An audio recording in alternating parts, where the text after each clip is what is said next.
நமக்கு கொடுக்கப்பட்டுள்ள சூழல் பாதுகாப்பு அனைவருக்கும் சுற்றுச்சூழல் என்பது காடுகள் மலைகள் ஆறு போன்ற இயற்கை அதை கொடுக்கும். ஆனால் சுற்றுப்புற சூழலானது ஒரு காரண நாசனைக்கு வருகின்றது. என்பது பழமொழியாகும். சுற்றுச்சூழல் தூய்மையாக காரணமாக வாழ முடியும்.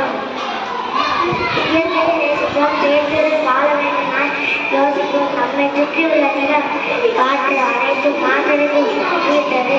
சுற்றுப்புற சூழலை பாதுகாப்பது ஒவ்வொரு முக்கிய கடமையாகும்.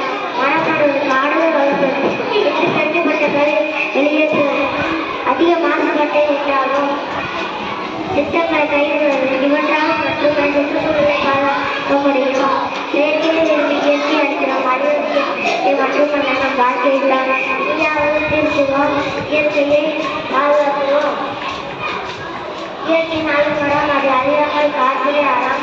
எனவே மரம் நடுவோம், மழை பெறுவோம். எதிர்கால சந்ததியினருக்கு அழகான பரிசளிப்போம் என்று கூறி வாய்ப்பிற்கு நான் தெரிவித்து உரையை இத்துடன் நிறைவு செய்கிறேன். நன்றி, வணக்கம்.